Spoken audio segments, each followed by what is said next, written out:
અધ્યાય 18 સુખદેવ સજીવન થયો। મહર્ષિ વાલ્મીકી કહી રહ્યા છે, હે ધ્રુવધન્વા, વિપ્ર સુદેવ અને તેની પત્ની સતી ગૌતમી પુત્ર વિયોગના શોકમાં કરુણ વિલાપ કરતા દિવસો સુધી બેસી રહ્યા। ન અન્ન લીધું, ન જળ લીધું। કાળ યોગે વર્ષા ઋતુ ન હોવા છતાં ઘનઘોર વાદળો ઘેર્યા, વીજળી ચમકવા લાગી, કડાકાઓ થવા લાગ્યા, ચારે દિશામાં અંધકાર વ્યાપી ગયો અને મુશળધાર વરસાદ તૂટી પડ્યો। સતત 1 માસ સુધી વરસાદ વરસતો રહ્યો। પુત્રની પાછળ પ્રાણ ત્યાગી દેવાનો દ્રઢ સંકલ્પ કરીને સુદેવ ગૌતમી ત્યાંને ત્યાં બેસી રહ્યો।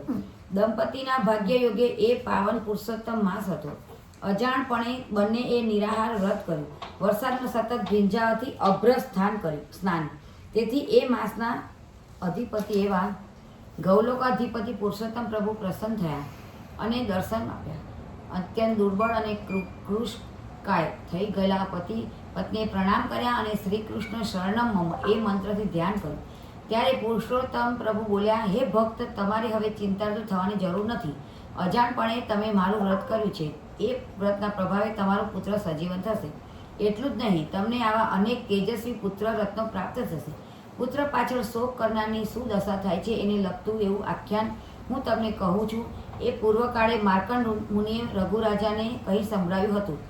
પૂર્વકાળે ધનુર નામના એક જ્ઞાની ઋષિ હતા। મૃત્યુલોકમાં માનવોને સંતાન પ્રાપ્તિ માટે અને સંતાનના મૃત્યુ પાછળ શોક કરતા જોઈને વ્યથા થઈ। આ શોકમાંથી મુક્તિ માટે એમણે પોતાના પુત્રના અમરત્વ માટે 12,000 વર્ષ સુધી ઉગ્ર તપશ્ચર્યા કરીને દેવતાઓને પ્રસન્ન કર્યા। દેવતાઓએ વરદાન માગવા કહ્યું ત્યારે ધનુ ઋષિ પ્રણામ કરીને બોલ્યા, હે દેવતાઓ, મને અત્યંત તીવ્ર બુદ્ધિવાળો અને અમરત્વને પ્રાપ્ત થયેલો પુત્ર આપો। ઋષિની આવી માગણીથી વિમાસરમાં મુકાયેલા દેવતાઓએ બોલ્યા, હે ઋષિ, તમે માંગો છો એવું તો કોઈ કાળે બન્યું નથી, માટે કૃપા કરીને બીજું કંઈ માંગો। ત્યારે ધનુ ઋષિ બોલ્યા, હે દેવતાઓ, અમર નહીં તો મને દીર્ઘાયુ પુત્ર આપો। સામે દ્રષ્ટિગોચર થતો પર્વત જ્યાં સુધી આ પૃથ્વી પર રહે ત્યાં સુધી મારું પુત્ર જીવિત રહે એવું શુભ વરદાન આપો। દેવતાઓ તથાસ્તુ કહીને પોતાના નિવાસ સ્થાને વધાર્યા। થોડા સમય પછી ઋષિ ધનુરે પુત્ર રત્નની પ્રાપ્તિ કરી। પુત્ર સમજણો થાય પછી ઋષિ તેને સમજાવવા લાગ્યા, હે વસ્ત, તું કોઈ કાળે કોઈ ઋષિ મુનિનું અપમાન ન કરતો, નહીંતર ઋષિ તને શાપ આપશે। તું દીર્ઘાયુ છે, જીવનનો ઉપયોગ હરિનામ સ્મરણમાં કર। પુત્રએ પિતાની આ શિખામણ કાને ન ધરી। એ દિવસે દિવસે વધુ ને વધુ ઉદ્ધત બનવા લાગ્યો અને બ્રાહ્મણોનું અપમાન કરવા લાગ્યો, ઋષિ મુનિઓને છંછેડવા લાગ્યો। એક વખતની વાત છે, મહર્ષિ નામના એક અત્યંત ક્રોધિત ઋષિ પ્રાતઃકાળે ઘણા ભાવથી શાલિગ્રામની પૂજા કરી રહ્યા હતા। ઋષિપુત્ર ત્યાં જઈ ચડ્યો અને ઋષિનું અપમાન કરવા એણે શાલિગ્રામ ઉઠાવીને કૂવામાં ફેંકી દીધો। આથી ક્રોધિત થયેલા ઋષિએ એને શાપ આપ્યો કે તારું અત્યારે જ મૃત્યુ થાવ। પરંતુ ઋષિપુત્રને કાંઈ જ ન થયું। ત્યારે ઋષિના આશ્ચર્યનો પાર ન રહ્યો। તત્કાળ એમણે સમાધિ દ્વારા જાણી લીધું કે ઋષિપુત્રને શાપની અસર કેમ ન થઈ। કારણ જાણતા તેમણે પોતાના મંત્ર વડે હજારો મહિષો પાડાઓ ઉત્પન્ન કર્યા। એ મહિષોએ પડવારમાં એ પર્વતનો ભાગીને ભૂક્કો કરી નાખ્યો। પર્વત નષ્ટ થતાં જ ઋષિપુત્ર મરણને શરણે ગયો થયો। એની પાછળ પુત્ર શોકમાં વ્યાકુળ થયેલા ધનુ ઋષિએ પુત્રની ચિંતામાં પડીને પોતાના પ્રાણનો ત્યાગ કર્યો।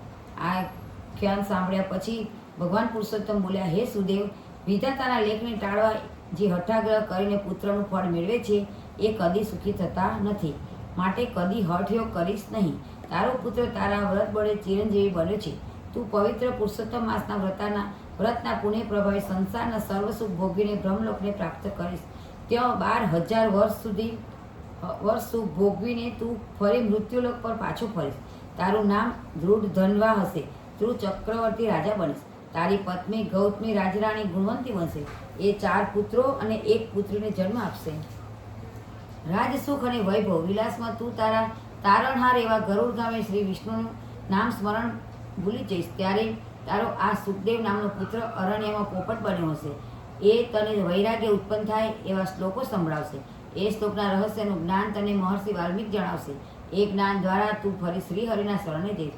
ભગવાન પુરુષોત્તમની વાત પૂરી થઈ ત્યાં જ સુદેવનો તેજસ્વી પુત્ર સુખદેવ બહારથી દોડતો દોડતો આવ્યો અને હર્ષભેર પોતાના માતા પિતાને ભેટી પડ્યો। પુત્રને સજીવન થયેલો જોઈ સુદેવ ગૌતમીના આનંદનો પાર ન રહ્યો। બંને શ્રી હરિનો જય જયકાર કરવા લાગ્યા। પૂર્ણ પુરુષોત્તમ ભગવાન કી જય।